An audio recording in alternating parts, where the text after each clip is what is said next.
Hi everyone. So before I get started explaining the instructions for our activity this week, I wanted to address just a couple things. Number one is don't email me through D2L email. Please email me at my PDX email address, and you're going to have to use your regular email service to do that. If you try to send an email through D2L to anything other than a D2L email address, it won't work because it's an internal email service. So please email me at my PSU email address, please. The second thing is, some of you have asked me, how am I supposed to respond to my classmates if no one has posted? That's an excellent question.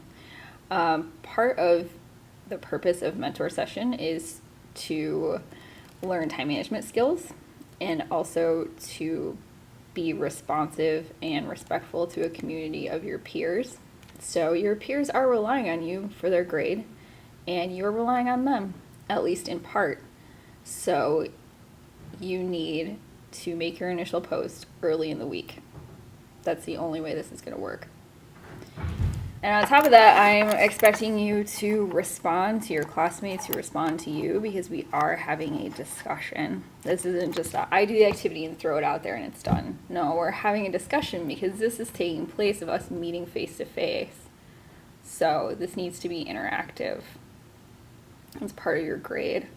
It's part of the purpose of having a mentor session in the first place. So the way this should work is that you should take a look at the activity for mentor session early in the week. I'm not expecting you to do it over the weekend because it's summer and I get it. So on Monday, look at what you need to do, complete the activity, make your initial post.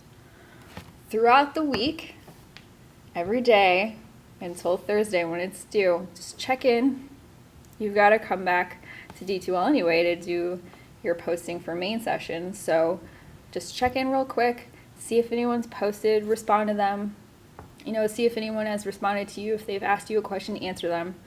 I'm not expecting that's just going to take you very long, maybe 5 or 10 minutes. And if you check in every day, you're not going to have to sit down and try to do this all at once. And you're going to have better quality responses to people if you're just doing this, a little bit at a time. So it's giving you time to think about it and to process it. And I'm wanting you to be thoughtful here, really read what your classmates have posted. Read it carefully, think about it, digest it, maybe look some stuff up on Google, educate yourself about what they've said a little bit so that you can make a constructive and intelligent reply. If we're not doing this, then what are we doing here, This is part of our education, so let's take it seriously. Okay, so now I've got that stuff out of the way. Let me talk about what we're doing this week. So there's a couple of videos that you need to watch, and I've got the links here, and if the links aren't working for you for whatever reason, both these videos are on YouTube, so you can just Google them or just copy paste the title into YouTube. I'm sure you'll find the videos. They're not hard to find. So look for those and watch both of those, and then I've got some questions for you to answer.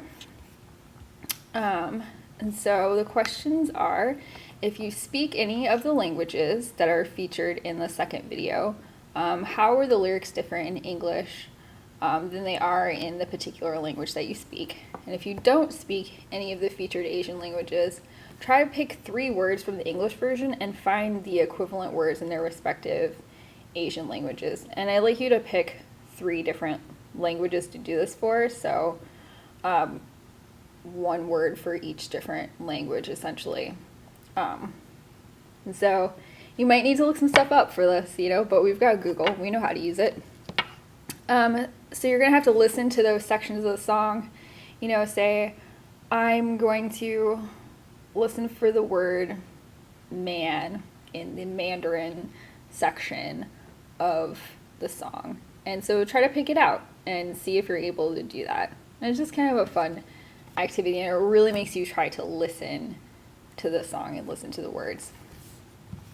And second question is, have you ever tried to express yourself in another language, one in which you're not fluent? And how successful were you, and how did it make you feel? And I've had this experience. I took years and years of Spanish. I can't speak it. terrible at speaking Spanish. I've really tried. Languages is just not a skill of mine. And I spent some time in Puerto Rico, and I was really forced to use what little Spanish I knew, and it made me feel like a child trying to communicate what I wanted to an adult. This was a really humbling experience for me, but when I was able to express myself, I was really excited about it. It made me feel like maybe I hadn't wasted all those hours studying. So, maybe you have an experience like that. So share that with us. And then I'd like you to think about what are the pros and cons of having a national language. So, some examples are Canada, India, China, the US, where we have a language that's on the books as being, this is our national language. What's good about that? What's bad about that? Just give us a few examples. And again, this is something that maybe you could just do a quick Google search on. Or maybe you have a pretty good idea of what you want to say, and that's great. So, this is where I need you to respond to the posts of 3 of your classmates.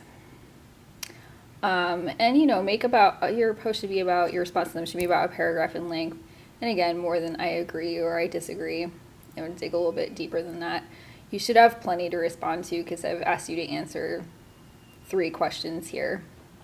And I'm not expecting that you respond to every single thing that someone has said in their post. Maybe just one thing really stands out to you as something that you want to respond to. Well, that's great. So just a short paragraph. Express yourself more than I agree or I disagree or I don't understand. Give them a little bit more than that because that's what you would do if you were talking to them in person. And then again, I'd like you, towards the end of the week, go back, look at your original post, read the responses that are there from your classmates, and if they've asked you a question, answer their question, or say something like, thanks for your response. So try to have a discussion. That's what this is really about. Okay, so if you have any questions for me, please send me an email. And again, email me my PSU email, not D2L. Have a great week. Thanks.